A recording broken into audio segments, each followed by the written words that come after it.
The New York Islanders held their first scrimmage of training camp. We've got the results, plus the matchups, line combinations, and updates from training camp, plus Scott Mayfield.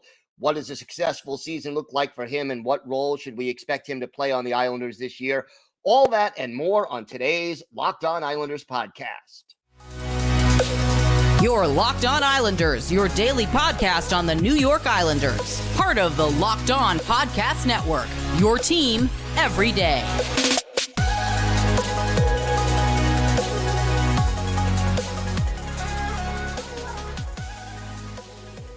And welcome, everybody, to the Tuesday edition of the Locked On Islanders podcast, part of the Locked On Podcast Network, your team every day.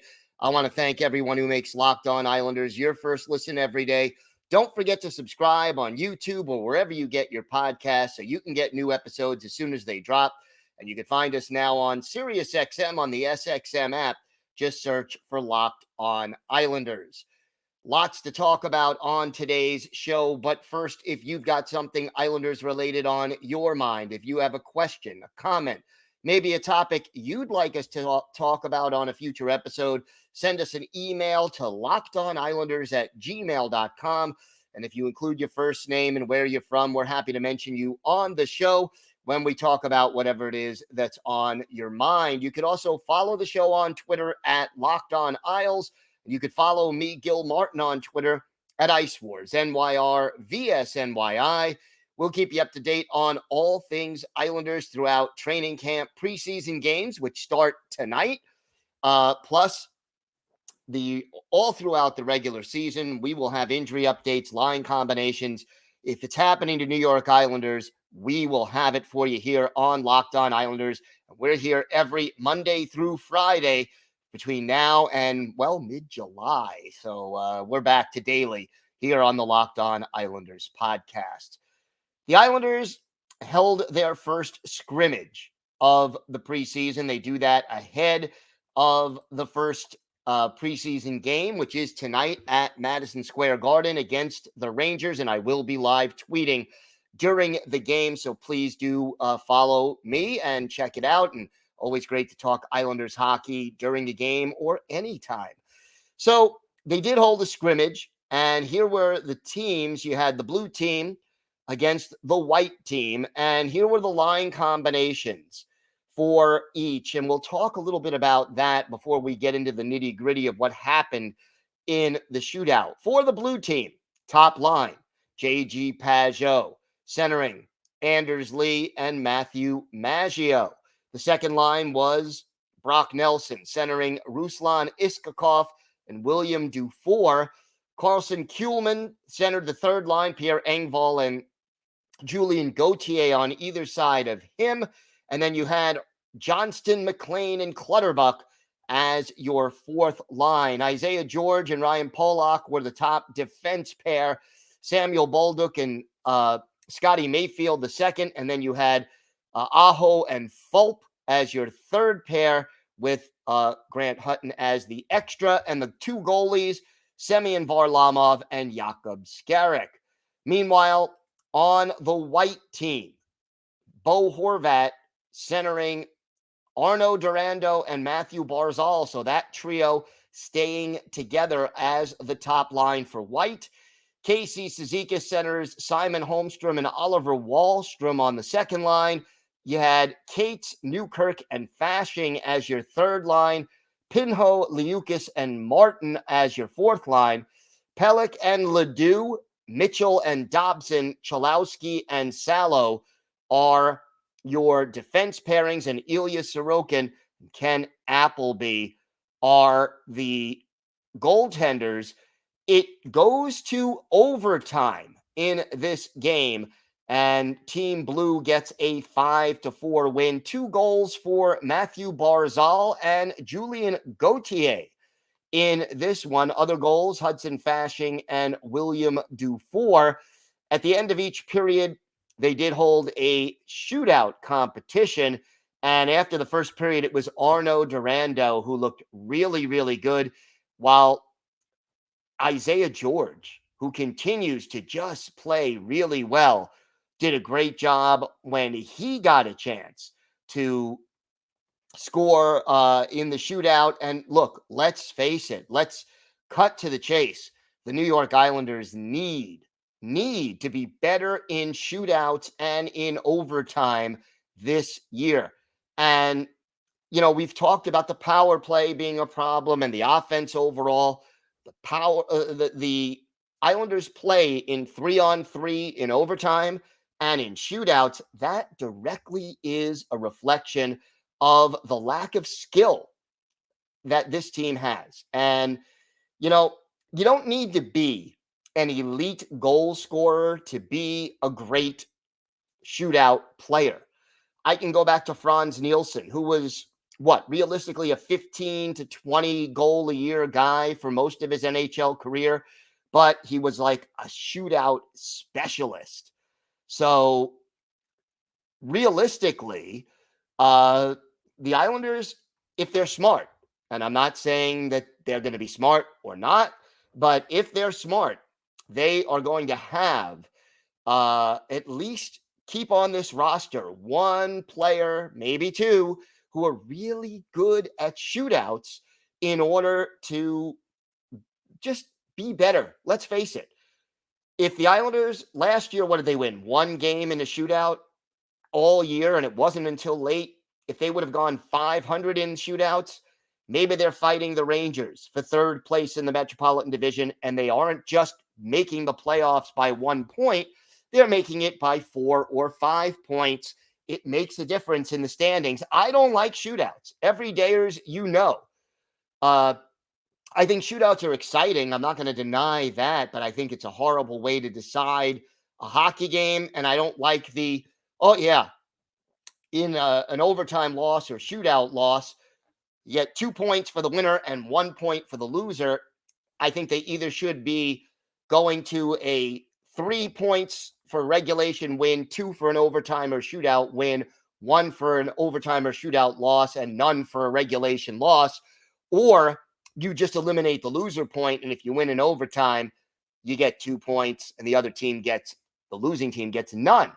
But, that's another argument maybe for another day. But right now, the Islanders need to be better in shootouts. The winning goal, by the way, in overtime, scored by Julien Gauthier, and that was extremely exciting. Dufour with a great pass that sprung Gauthier, who beat Ken Appleby. It went in off the post and behind Appleby, and that's again what happened. Some quotes from Lane Lambert. It gives you a really good indication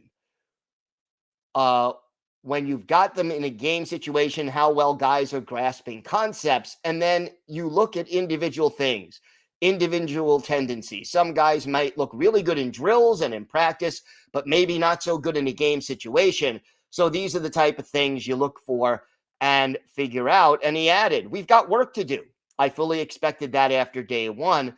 It's the first time we've had a little bit of a scrimmage, but it's the first time they've been on the ice in a game type situation. So we knew that there would be some, growing pains or whatever. And it's only the 4th day on the ice. But to sum it up, he said, I just think we need to play faster. We need to move the puck faster for sure. So the good news also, by the way, Oliver Wahlstrom out there, first time he's in a game situation in almost a year. He was injured, back in December, said he felt good. And that is obviously important. And, first game situations for some of the younger guys. So that's a plus. But here's the bad news is that what we still do not see is Kyle Palmieri out there on the ice. He continues to miss time, and it's really just a shame, but hopefully Palms will soon be back and ready to play. The Islanders keep saying, oh yeah, not serious. Well, let's hope not. Now we're going to talk a little bit more about the line combinations and what it all means. We've got that and a whole lot more still to come on today's Locked On Islanders podcast. Today's episode is brought to you by FanDuel Sportsbook. Snap into action this NFL season with FanDuel, America's #1 sportsbook. Right now, new customers get $200 in bonus bets guaranteed when you place a $5 bet. That's $200 in bonus bets, win or lose. So if you've been thinking about joining FanDuel, there's no better time to get in on the action, and the app is so easy to use. There's a wide range of betting options, including point spreads, player props, over-unders, and a lot more. And look, you could bet on the NFL, any game, anytime, player props, etc. Or you could use your knowledge of the Islanders, make some future NHL bets, Islanders point totals, maybe Matthew Barzal's point total. You want to check out Ilya Sorokin's win total. You could do all that at FanDuel. So visit FanDuel.com/lockedon and kick off the NFL season. FanDuel, official partner of the NFL. So the line combinations, and I went over them in the last segment. And what does it tell us about the Islanders? Well, what it does is you see that Lane Lambert is giving the younger players a chance to play with veterans. You had, for example, on the blue team, the top line, Pajot and Lee, two veterans, obviously two veterans who do not have a lot of experience playing with each other. And then you add one of the top prospects, Matthew Maggio. Second line, Brock Nelson, Ruslan Ishkakov, the two veterans, Dufour, the prospect. Carson Kuhlman, Pierre Engvall, Julien Gauthier, all kind of veterans. And then you have, McLean as the young guy on the fourth line, Ross Johnston, Cal Clutterbuck flanking him. On defense, Samuel Bolduc getting to play with Scott Mayfield, Isaiah George playing with Ryan Pollock. Again, whenever possible. Folk playing with Sebastian Aho. You're getting the young guys experience playing with the veterans. And I think that gives the young guys, it gives the coaches a better indication of where the young guys are in relation to the veterans. And that's important because how they play with other young players, yeah, there's something to be gained from that. But you also want to know, can they keep up with the veterans? Can they read the veterans' body language and anticipate what the next move is? Take the white team matchups again. Bo Horvat and Matthew Barzal. We know those two are going to start the season together. Pairing Arnaud Durando next to them. Something that they've been doing in practice, doing it in a game situation. Barzal had a couple of goals in this scrimmage. Does that give Lane Lambert a better idea of the chemistry of Arnaud Durando with Horvat and Barzal? And if so, does it give Durando a better chance to squeeze himself onto the roster? Wahlstrom, Holmstrom, and Cizikas. Cizikas, the veteran. Wahlstrom and Holmstrom, both young veterans, really, for this team. Cates, Newkirk, and Fashing, kind of mostly younger players, with Fashing probably having the most experience. And then Pinho, Liukas, and Martin. Matt Martin being the experienced guy. Scott Ledoux and Adam Pelech as a pairing. Noah Dobson with Mitchell. Chalowski and Salo, again, a young guy and a more experienced guy. And I think that's just a very smart thing. Now, Alexander Romanov did not take part in the scrimmage. He did skate with that third group. So anybody who wasn't mentioned in the groups that I read off in those line combinations was off working with group 3. And then Kyle Palmieri still listed as day-to-day. Sorokin and Varlamov got to play in the first 2 periods for their team. And then after that, it was Ken Appleby in for Sorokin, Jakub Skarek in for Varlamov. So again, the Islanders kind of just setting things up. And here's what Lane Lambert had to say about having the prospects team up with the veterans. It's communication. And that's the reason why we have some young guys with veterans. It's about the culture. Those guys have created the culture and they are the culture. And having them pass it down through their communication and their work ethic, I think, is important. So, good intentions there. And it made sense. Now, we got some quotes in the hockey news from the veterans about some of the young players. And here is what J.G. Pageau had to say about Matthew Maggio. I think he's a very smart player. Obviously, he's got good quickness to his feet and moves super well, but I think his hockey sense stands out. He goes to the right spots on the ice. He knows when to drive to the net. He's got a lot of drive, which is not always the first thing you see for a young player. If he wants to drive the net, he's there. He's there to make plays. He's got a good shot too, so he's very impressive so far. Anders Lee, also on Maggio. His IQ is there. You watch our practices. There's not a lot of space out there with some of the way things are designed, and it's meant to be that way. So you really got to think the game in a different way. You can't just rely on escaping, and he's done a good job of that. He's really open and just asking questions and stuff like that, and that's the little things that just start to build one on the other to create a little bit of a rhythm. Meanwhile, talking about Ruslan Iskakov, here's Brock Nelson basically working with him, and then talking about William Dufour. I mean, his shot for sure has been a standout. He can wire the puck. He gets himself in good spaces, so a couple of nice shots, finding corners with some velocity. Seems to be a smart player. He's improved size-wise and speed-wise every year. Then Brock Nelson on Iskakov. Super shifty and super quick. Pretty fun guy to watch in tight spaces, how he can absorb the speed and the pressure and get in and out of the turns.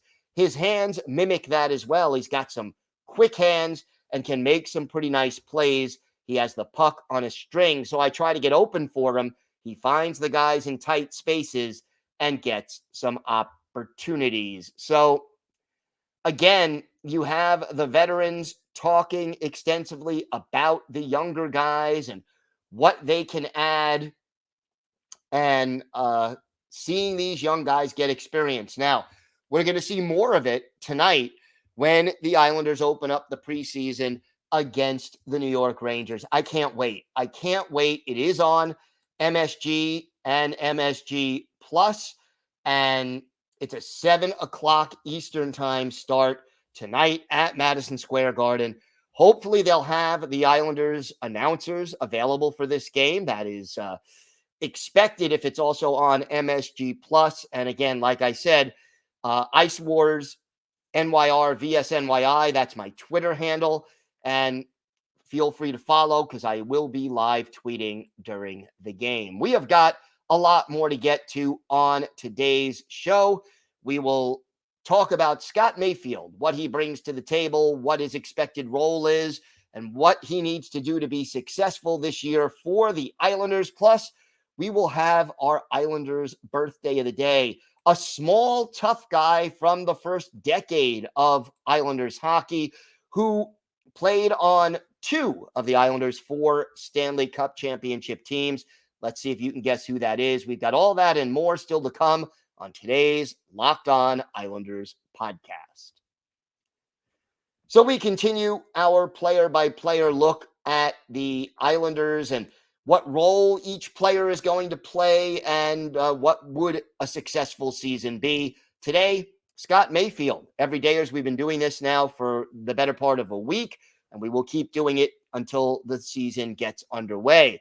Mayfield just signed a new deal. He's going to turn 31 in about 3 weeks, and he's been with the Islanders since the beginning, played a handful of games in 2013, 2014, 2015, 2016, became more of a full-time guy in 2017, 2018.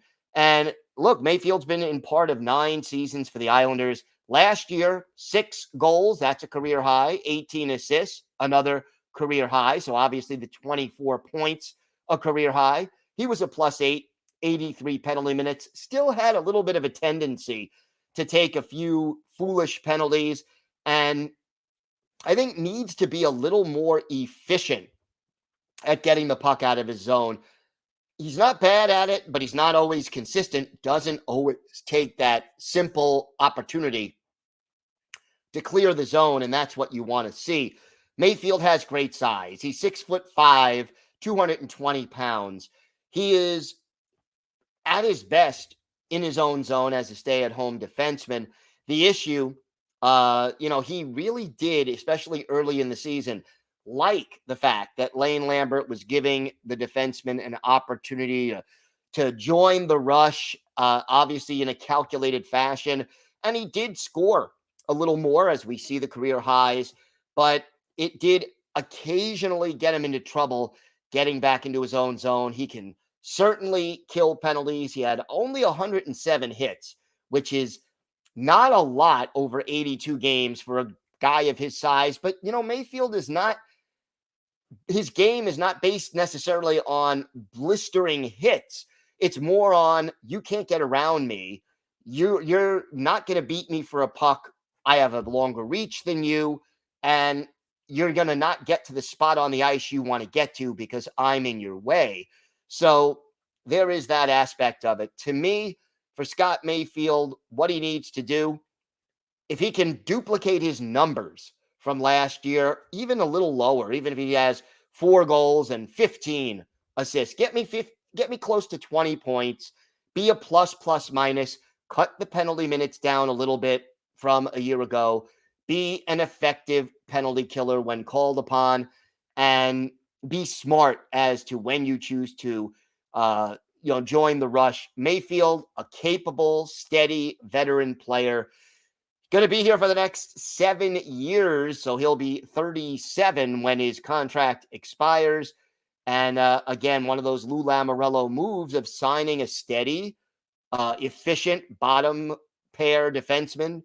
Yeah, he could fill in on the second pair, but to me, signing a guy like Mayfield to a 7-year deal, that's the Lou Lamoriello philosophy. I like Scott Mayfield. I think he's useful, steady, dependable, good guy off the ice. But again, I just question the wisdom of a 7-year deal. I hope he earns it. I think he's more than capable of earning it, and we'll see if he's able to get that job done. I think, I expect Mayfield to once again be a third pair defenseman. And I guess the question becomes, who do you pair him with? And, that's not necessarily the easiest thing. You could go with Mayfield Romanov. You can go with Mayfield Aho, or Mayfield Bolduc if Bolduc beats out Aho for that final spot in the lineup. I really think that Mayfield and Bolduc or Aho is a better combination. I think Dobson Romanov makes sense if you keep Pelech and Polak together. We know Lane Lambert. There are going to be changes within games, let alone within the season. We'll see how it all fits together. But to me, Scott Mayfield, look, he played 82 games last year. Let's hope he can do that again and just be that steady presence that helps solidify the Islanders' defense. Time now for our Islanders' birthday of the day. And this is a guy who maybe isn't remembered as much as he should be, but today is his 71st birthday. And original Islander, well, he played 8 games for the original Islanders, spent most of that 72-73 season with the New Haven Nighthawks of the AHL, but a 10th round pick of the Islanders in their first ever draft, 5'9", 170, and yet a tough guy who never backed down from anyone. I'm talking about Glendon, Alberta native Gary Howitt. Howitt, he could put the puck in the net, had 21 goals in 1975-76, 16 more in 78-79. In 74-75, he had 48 points, which was his Islander high. He later had 50 points with the Hartford Whalers in 1981-82. Finished up his career briefly with the Devils in 82-83 and 83-84. But the bulk of his career was with the Islanders. And Gary Howitt went over 200 penalty minutes twice with the Islanders, once with the Whalers. A small guy, never backed down. Was on the first two Stanley Cup winning teams, had 3 goals and 4 points in 21 playoff games that first Cup year, and 84 penalty minutes in 87 career playoff games, all with the Isles. 12 goals, 26 points, and 289 penalty minutes. But he could put the puck in the net, had a few hat tricks. We're going to go back and remember one of them, December 20th, 1975, at the St. Louis Arena. Islanders and Blues, Chico Resch against Yves Belanger, the goalie for St. Louis. And the Blues took a 1-0 lead on a goal by Red Berenson, but then the Islanders scored, count them, 7 unanswered goals, including 3 by our Islanders' birthday of the day, Gary Howitt. 1 in the second period, assisted by Bob Nystrom. Another later in the second period, Andre St. Laurent and Bob Nystrom with the assist. And then 1 with about 5.5 minutes left in the third period, Bob Nystrom and Lorne Henning with the assist. Islanders beat the Blues 7-1. The hat trick for Gary Howitt. Billy Harris and Bob Nystrom each with 3 assists in this game. And for Chico Resch, 28 saves when facing 29 shots. The Islanders put together 38 shots in this game. Clark Gillies leading the way with 7. So happy birthday to Gary Howitt, 71 years old today. He is our Islanders' birthday of the day. I want to thank everyone again for making Locked On Islanders your first listen every day, everydayers. Tomorrow on the show, we will continue our player-by-player look at the Islanders and their roles and what to expect from them this season. We will go with Alexander Romanov. Plus, we will have our key takeaways from the first exhibition game, first preseason game, Islanders-Rangers. So make sure you join us for that. Until then, have a great day, everybody. Stay safe. And of course, let's go Islanders.